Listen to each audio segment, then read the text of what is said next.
Diástole, sístole 3 fases, contracción isovolumétrica, expulsión rápida o lenta, de relajación isovolumétrica. Diástole, llenado rápido, llenado lento, obviamente llenado rápido del ventrículo. Llenado lento, diastasis del ventrículo y contracción auricular. Entonces está cerrada la válvula mitral y la válvula aorta. Se inicia la contracción isovolumétrica por la presión que se ejerce, abre la válvula aórtica. Se inicia la fase de expulsión rápida, lenta, curva dicrótica. Se cierra la válvula aórtica. Relajación isovolumétrica. Aquí se abre la mitral, por lo tanto, se vacía la aurícula. Entonces, llenado rápido del ventrículo, llenado lento de diástasis, contracción auricular. Esto representa el volumen del ventrículo. Curva de presión de las aurículas. Onda A, contracción auricular. Onda C, inicio de la sístole. Después de que se contrae, obviamente tiene que relajarse y hay un descenso de presión, pero se llama valle X, primero X, en esta parte. Se empieza a llenar la aurícula, llenado o retorno, algunos llaman llenado, es llenado de las aurículas o retorno venoso, al final de cuentas la sangre que está regresando a las aurículas. Onda B, al abrirse la válvula mitral, pues se va a vaciar la aurícula y por lo tanto ya un vaciamiento rápido de la aurícula, que coincide con el llenado rápido del ventrículo. Y aquí surge el primer ruido cardíaco, cierre de las válvulas aurículos ventriculares. Segundo ruido cardíaco, ¿a qué se debe?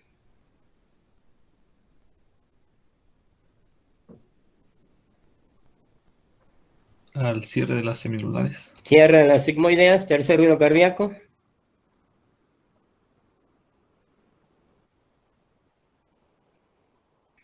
Apertura de la mitral.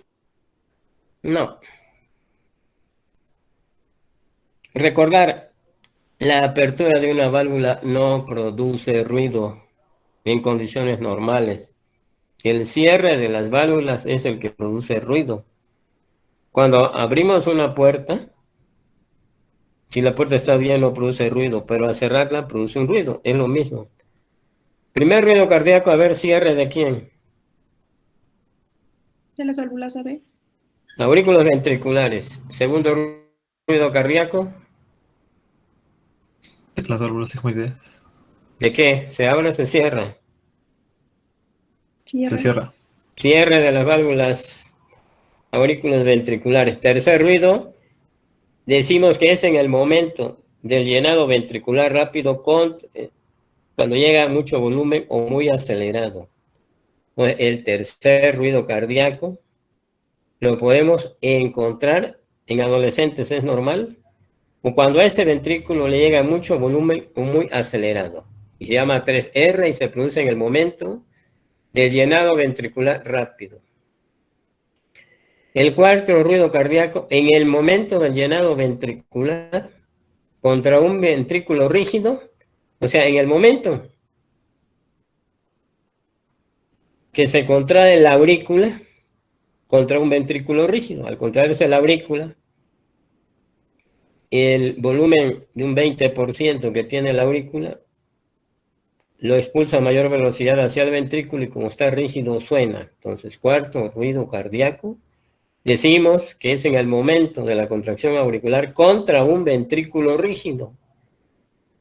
De ahí que al rato vamos a hablar de galopes. Hay solo 2 galopes. Galope 3R, cuando sucede en el momento que se está llenando el ventrículo. ¿Cuándo? Cuando esté muy acelerado o voluminoso. Y el cuarto, cuando tengamos un ventrículo rígido, en el momento que se contrae la aurícula. Ahora sí, primer ruido cardíaco. ¿Quién me quiere decir a qué se debe?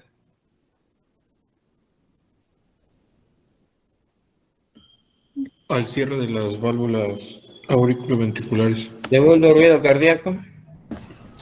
Al cierre de las válvulas sigmoideas. Tercer ruido cardíaco. Llenado ventricular rápido. Normalmente El llenado ventricular rápido no produce ruido, a menos que llegue mucho volumen o muy acelerado a ese ventrículo. En los adolescentes puede haber en ocasiones un 3R.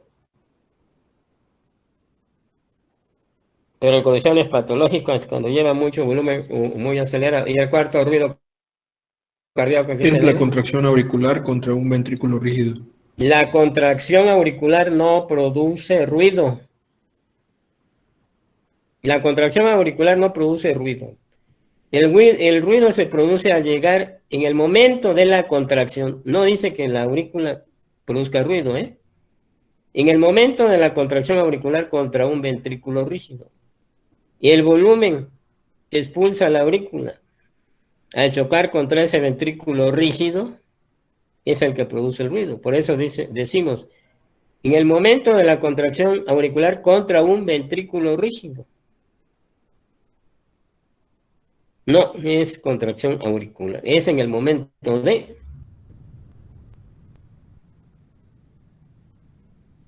Bueno, después tenemos la curva de presión de las aurículas. Onda ¿a qué se debe? Contracción auricular. Onda V.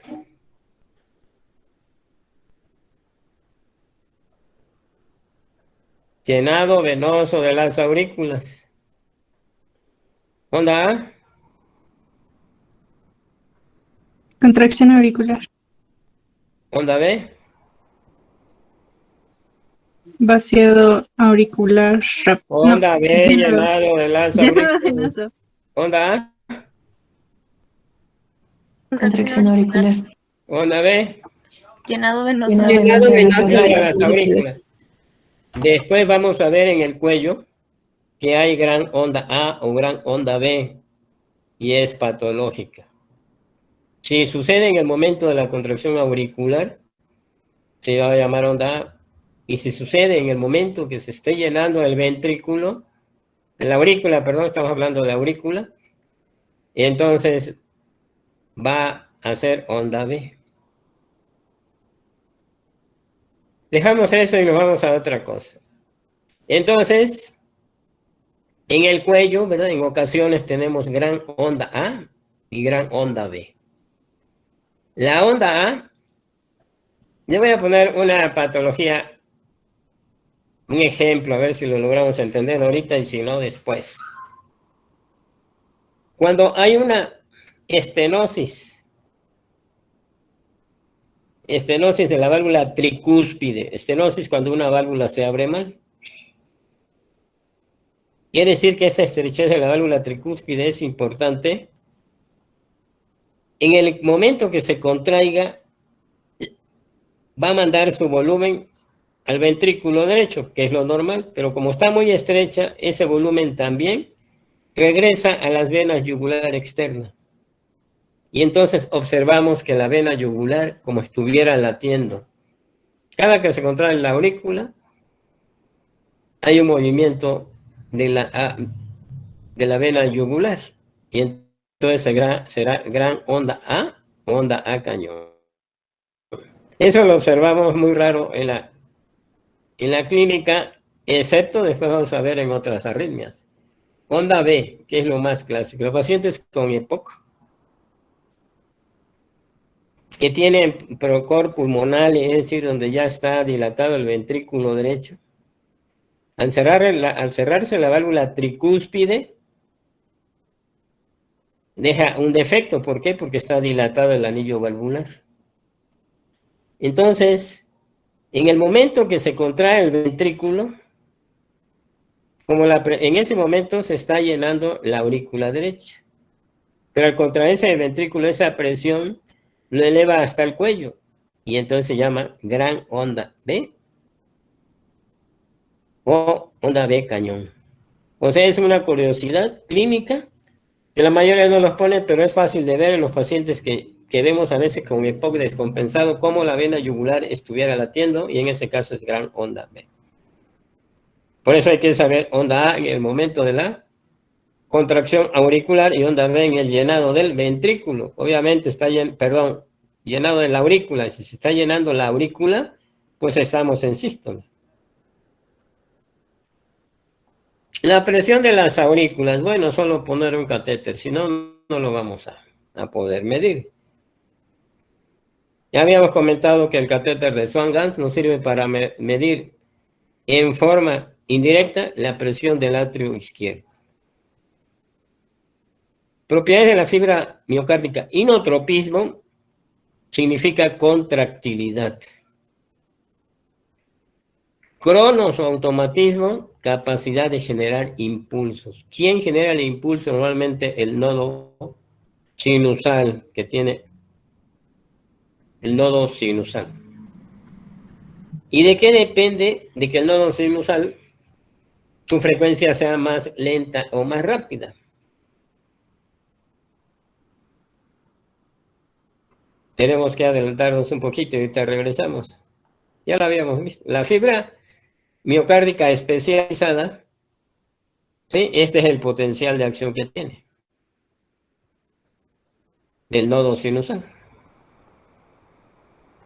No tiene canales de sodio, o algo otros dicen que están cerrados, y por lo tanto la fase 0 es más lenta. Y la fase 4, que normalmente es bomba sodio-potasio en la fibra miocárdica, aquí tiene una inclinación, y se llama fase 4 de despolarización lenta. Y de acuerdo a esa inclinación depende si la frecuencia cardíaca aumenta o disminuye. Por eso decimos que el automatismo depende de la pendiente de despolarización diastólica lenta en la fase 4 del potencial de acción transmembrana de la célula especializada, de esa pendiente como se encuentra. Vasmotropismo o excitabilidad, pues capacidad de responder a un estímulo. Dromo o conductividad, capacidad de transmitir un estímulo. Y luci, aquí está mal, es lucitropismo, capacidad de relajación del músculo cardíaco. Entonces, propiedades de la fibra miocárdica. Inotropismo es contractilidad. Cronotropismo, automatismo, ¿de qué depende? ¿Cómo está, verdad? La pendiente de despolarización diastólica lenta en la fase 4, ¿verdad? De la célula especializada. Vasmotropismo o excitabilidad, capacidad de responder a un estímulo. Tromos o conductividad, capacidad de transmitir un estímulo. Y lucitropismo con I, capacidad de relajación del músculo. Por ejemplo, yo digo que el metoprolol, que es un bloqueador cardioselectivo, es inotrópico y cronotrópico negativo. Por lo tanto, estoy diciendo que baja la contractilidad y baja la frecuencia cardíaca. Pero también nos dicen que tiene un efecto lucitrópico. ¿Qué quiere decir? Obviamente, como la frecuencia es más baja, pues el músculo se relaja más tiempo, pero es como consecuencia de lo mismo. Todas las células cardíacas tienen estas propiedades. Por lo tanto, si colocamos un marcapaso, ya sea en ventrículo derecho o izquierdo, y se manda un estímulo a este músculo, es capaz de capturar ese estímulo, lo transmite y es capaz de conducirlo y producir una contracción ventricular, de acuerdo a las propiedades de la fibra miocárdica que acabamos de ver. En forma rápida vamos a recordar también potencial de reposo transmembrana. Y son datos complementarios porque si los empleamos posteriormente ya sepamos de qué estamos hablando. El potencial de reposo transmembrana de la fibra miocárdica está representada aquí con la fase 0, 1, 2, 3 y 4. Aquí vamos a poner el exterior de la célula y el interior de la célula. La fase 0 del potencial de reposo transmembrana corresponde a la entrada de sodio por los canales rápidos, por eso asciende. Después tenemos una fase de meseta. Entrada de calcio por los canales lentos, por lo tanto la fase 2 es calcio. 3, salida de potasio. Y 4, bomba sodio-potasio. Estamos hablando de la fibra miocárdica especializada.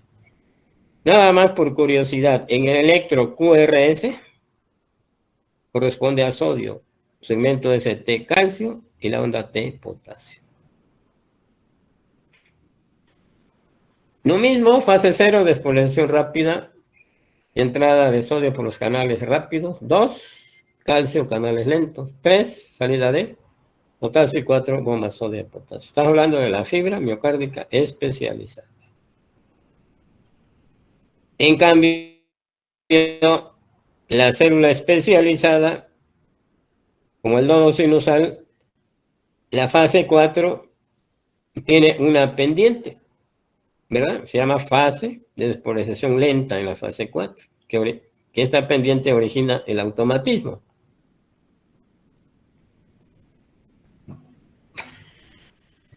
Entonces, conclusión. En el sistema de conducción aquí tenemos 1. Esta es la fibra miocárdica especializada. Fase 0 no tiene canales rápidos de sodio. Y la fase 4 corresponde a fase de despolarización lenta y se forma una inclinación. Y esto depende de la frecuencia cardíaca. En cambio, la fibra miocárdica, como estamos viendo acá, la fase 4 se llama bomba sodio y potasio.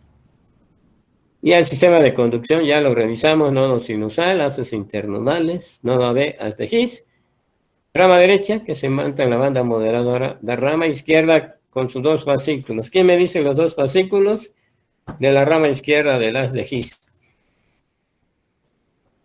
Antero superior y el otro es el postero inferior.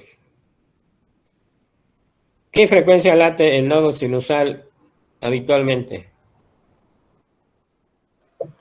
60, 100. De 100 60, 100. El nodo AB.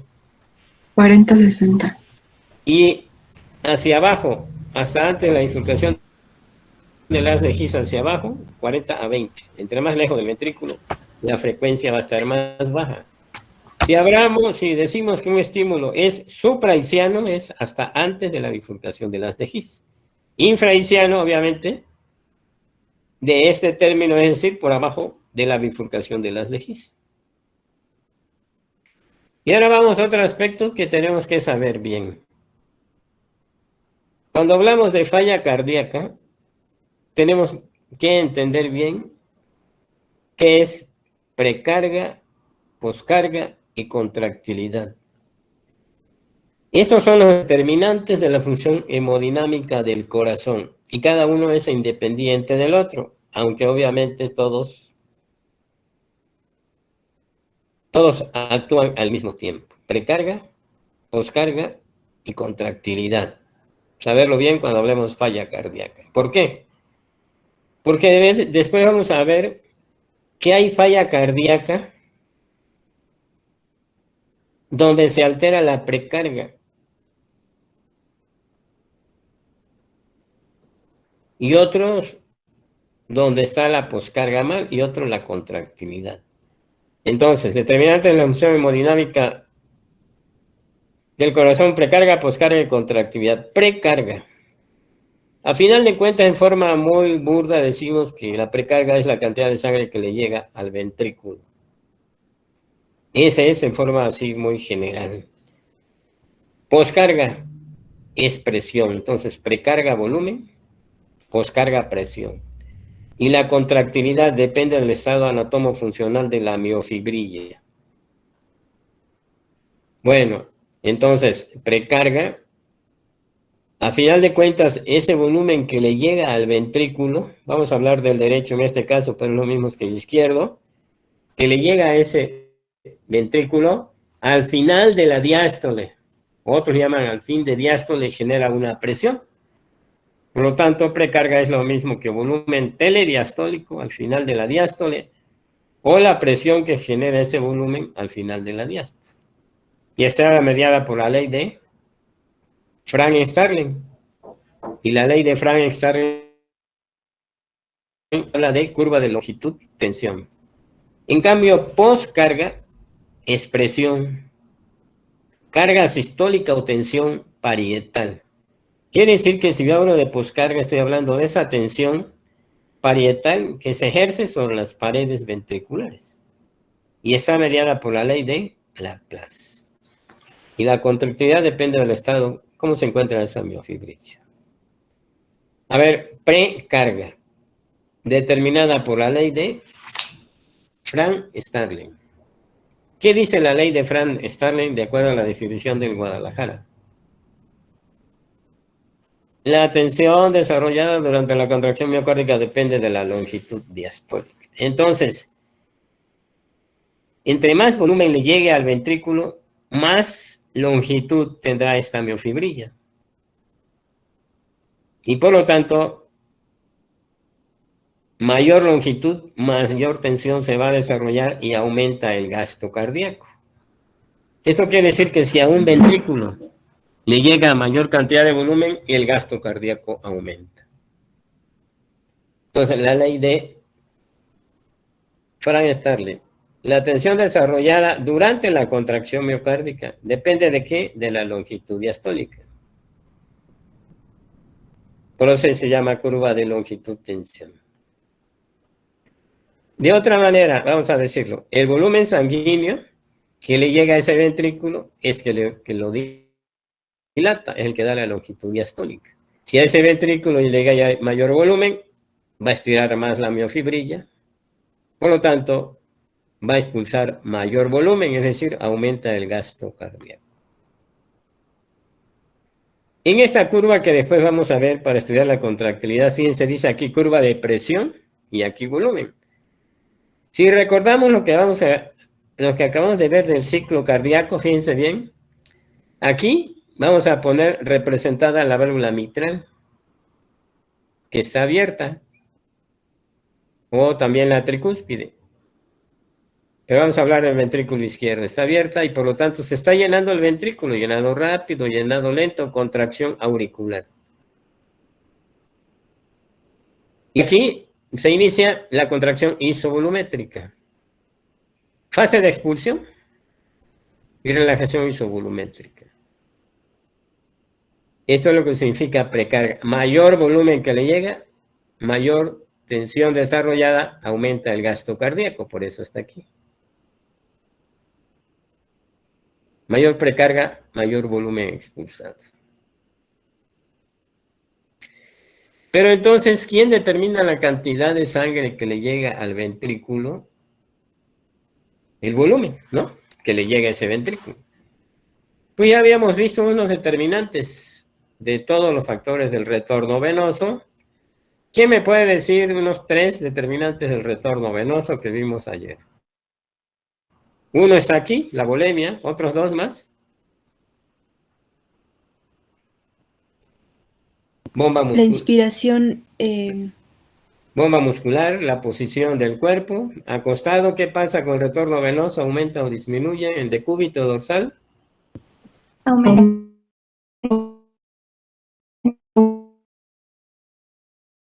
Y al ponerse de pie disminuye. Si inspiramos en forma profunda, pues el retorno venoso aumenta. Más los factores del retorno venoso también influyen la función auricular en condiciones normales. En condiciones normales no va a influir, pero si se pierde esta función, ese volumen entre el 15 y 20% que tiene esa aurícula, pues va a pasar parte nada más porque está abierta la válvula, ya sea mitral o tricúspide, pero se va a perder cierto volumen. Por ejemplo, la función auricular influye como en la precarga, pero cuando está alterada, en condiciones normales, pues, distensibilidad de la aorta. Si tenemos un ventrículo rígido, obviamente, pues va a haber un problema para el llenado de ese ventrículo. Frecuencia cardíaca. Normalmente, cuando se eleva la frecuencia cardíaca, lo normal hasta 150, el gasto cardíaco aumenta. Pero a medida que de 150 hacia arriba el gasto cardíaco baja. ¿Por qué baja? Porque se reduce el llenado del ventrículo, es decir, se reduce la diástole y va a llegar menos volumen. ¿Por qué? Porque es muy rápido. Entonces, determinantes de la precarga. Uno, todos los factores venosos que vimos ayer. Función auricular en condiciones patológicas, distensidad ventricular y frecuencia cardíaca. Obviamente, la causa que se pierda la función auricular, la más común, es la fibrilación auricular. Y después vamos a ver algunas arritmias. ¿Cómo influye la distensibilidad? Fíjense bien, aquí está presión y volumen. En condiciones normales, un ventrículo se distiende bien, le llega una buena cantidad de volumen y genera cierta presión. Cuando está rígido, ¿qué pasa? Cuando hay mala distensibilidad, le llega menos volumen y se genera mayor presión. Y esto va a ocasionar síntomas que vamos a ver después como congestión pulmonar o sistémica. Mayor presión y menos volumen. ¿Cuál es la causa que se pierda la mala distensibilidad, lo que llamamos ventrículo rígido? Ya hemos hablado de él varias veces. Hipertrofia, que esté hipertrófico, que esté isquémico o que esté infiltrado. 3 causas: hipertrofia, isquemia o infiltrado el ventrículo, se vuelve rígido. Y nos olvidamos lo que hemos dicho y vamos a concluir que es precarga. De acuerdo a la definición norteamericana, la precarga, ¿qué es? Fuerza que distiende el ventrículo antes de contraerse. ¿Ustedes creen que cambia lo que hemos visto o es lo mismo? ¿Quién ejerce esta fuerza que distiende el ventrículo antes de contraerse? ¿Quién es el que da esta fuerza? La bulimia. El volumen que le llega al final de la diástole. Y entonces la precarga, alguien me puede decir, bueno, pues es el volumen telediastólico del ventrículo. O es la presión que se genera al final de la diástole. Pues es lo mismo, ¿sí? ¿De acuerdo? Entonces es el volumen. Pero una definición más sencilla: fuerza que distiende al ventrículo antes de contraerse. Precarga volumen. Mediada por la ley de Frank Starling. Starling. mayor longitud diastólica, mayor tensión desarrollada, por lo tanto va a aumentar el gasto cardíaco. Entonces, fíjense bien, ¿qué genera esta fuerza que distiende al ventrículo antes de contraerse? Todos los factores, aquí dice volumen telediastólico del ventrículo. Todos estos factores, ¿cuáles son? Todos los del retorno venoso que ya vimos. Más se influye el volumen telediastólico final va a estar dado por todos estos factores del retorno venoso. Pero influye la distensibilidad de la aorta. Y ya hemos visto que también la contracción auricular la función auricular en condiciones patológicas y la frecuencia cardíaca de acuerdo al límite que tenga. ¿Qué frecuencia tiene? Puede bajar o disminuir. Precarga, fuerza que distiende al ventrículo antes de contraerse, es decir, es la presión al final, es la presión, es el volumen telediastólico del ventrículo, que está dado por todos los factores del retorno venoso, distensidad ventricular, entre otros.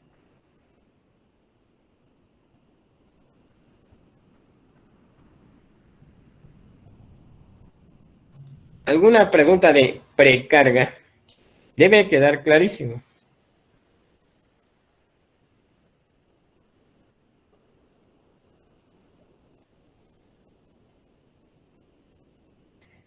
Una pregunta: si yo doy un vasodilatador venoso, ¿dónde estoy actuando? ¿En la precarga, poscarga o la contractilidad? Precarga. Pues sí. Entonces todos los medicamentos que actúan a nivel venoso disminuyen la precarga. Entonces los nitratos, que su efecto fundamental es dilatación venosa, aunque también de las arterias coronarias y a nivel sistémico, su efecto fundamental es dilatación venosa. Y el furosemide actúa en la precarga, poscarga o la contractilidad.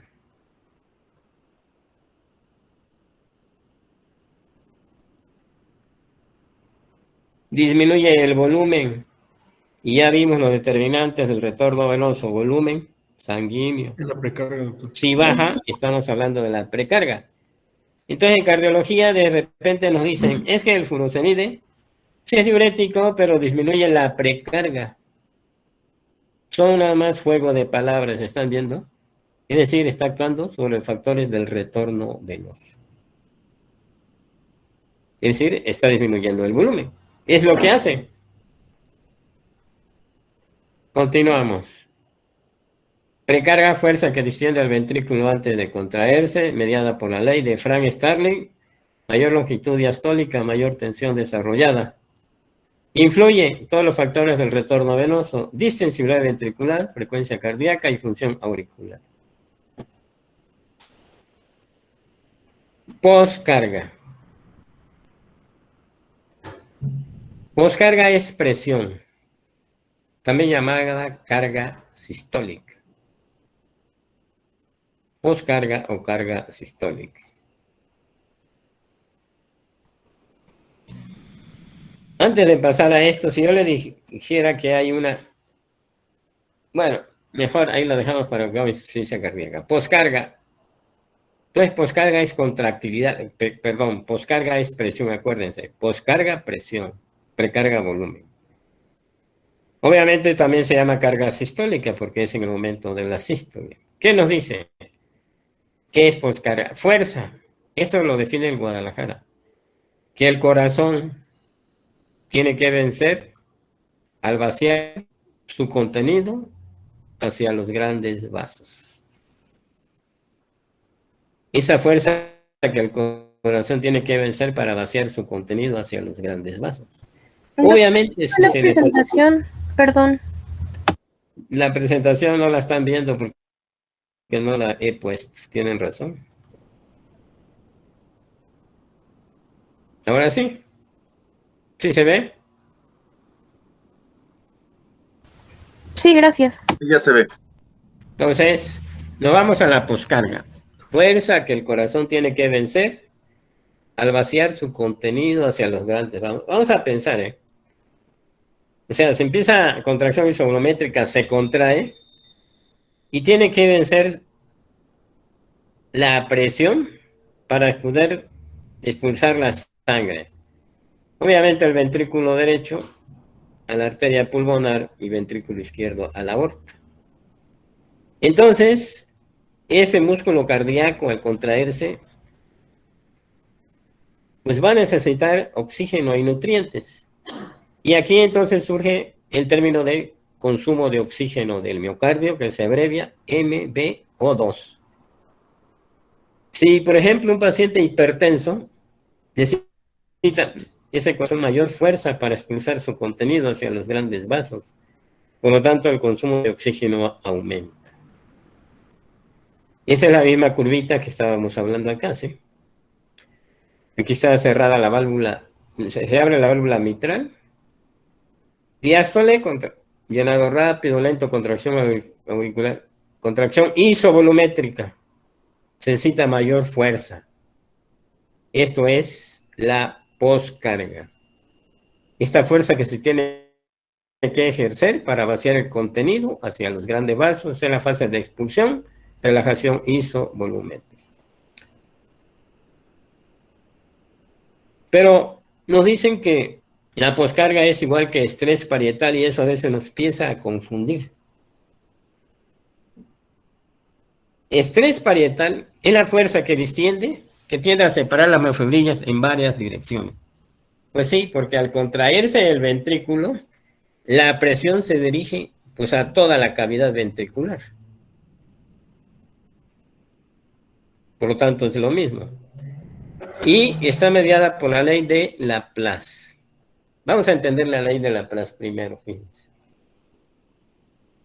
Dice que el estrés parietal, que es lo mismo que poscarga, es directamente proporcional a la presión dentro de la cavidad.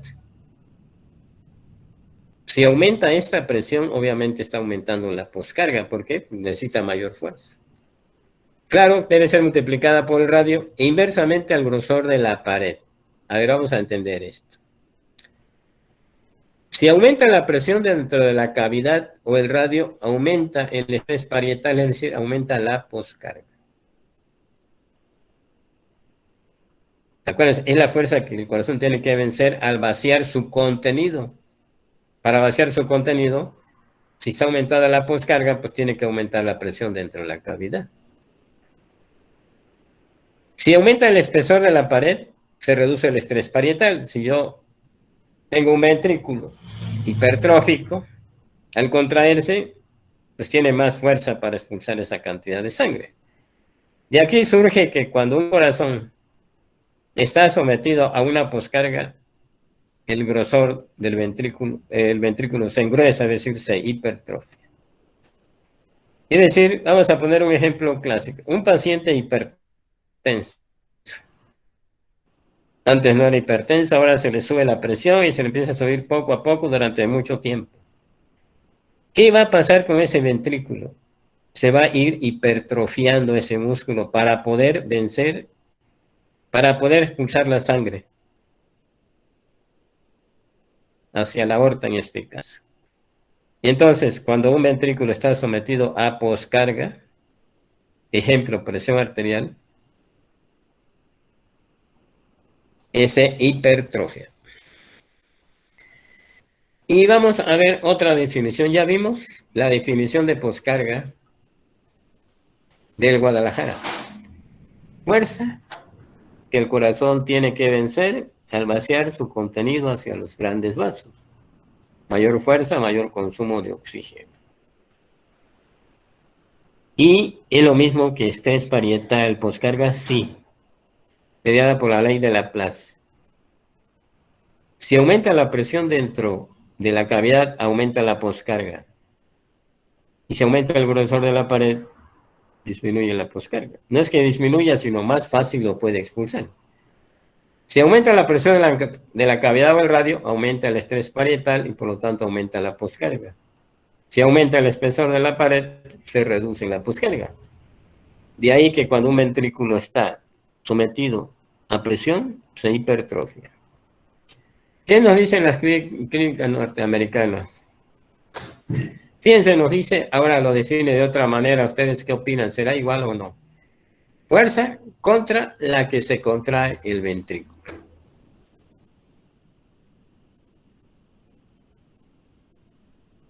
¿Cómo lo ven?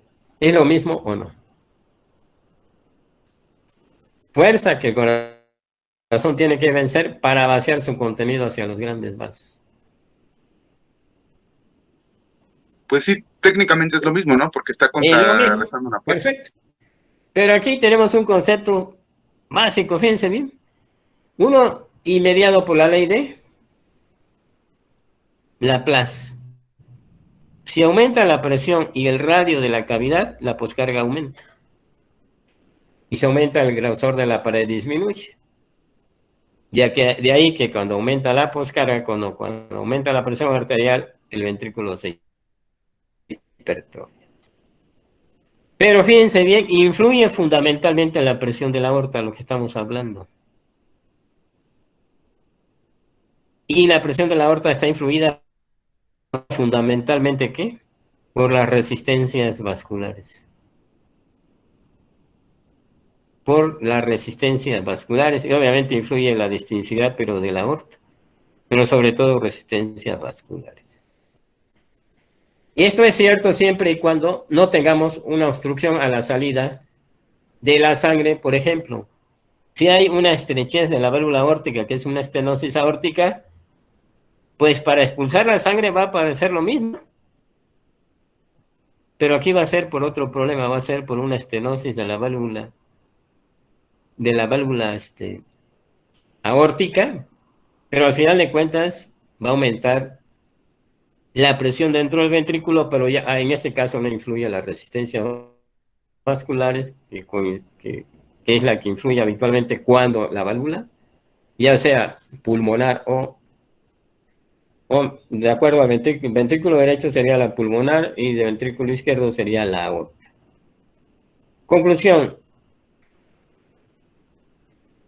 Precarga, fuerza que extienda el ventrículo antes de contraerse mediada por la ley de Frank-Starling. Laplace. Y la precarga influye fundamentalmente todos los factores, ¿verdad? Que nos van a dar el volumen al final de la diástole, es decir, todos los factores del retorno venoso, distensividad ventricular, función auricular y frecuencia cardíaca dentro de ciertos límites. Postcarga, fuerza contra la que se contrae el ventrículo, mediada por la ley de Laplace. Laplace. Si aumenta la presión y el radio, aumenta la postcarga. Si aumenta el grosor de la pared, disminuye la postcarga. Pero influye fundamentalmente, ¿qué? Resistencias vasculares, es decir, la presión de la aorta. ¿Cómo está la aorta? Obviamente la resistencia de la aorta también.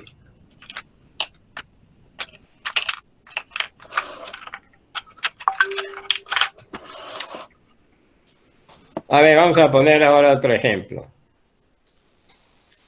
Yo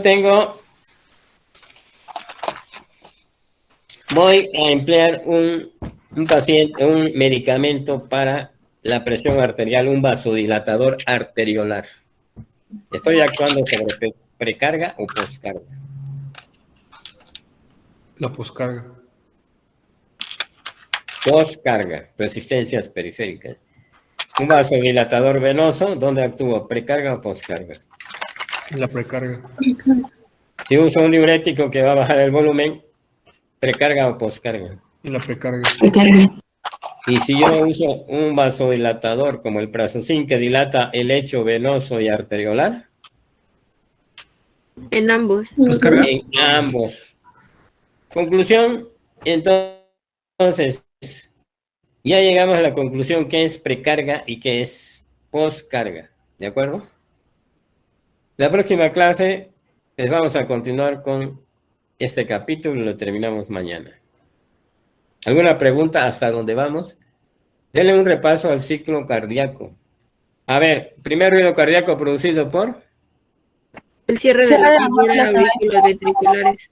Segundo ruido cardíaco. Cierre de válvulas sigmoideas. Tercer ruido cardíaco. Llenado ventricular rápido. En el momento del llenado ventricular rápido, cuando llega mucho volumen, muy acelerado, o puede ser normal en adolescentes. Y cuarto ruido cardíaco. Es el llenado ventricular cuando el ventrículo está rígido en una contracción auricular. En el momento de la contracción auricular contra un ventrículo rígido. Causas de ventrículo rígido, los clásicos. Hipertrófico, que es lo más común, infiltrado o isquémico. Bueno, si hay alguna pregunta y si no, nos vemos mañana.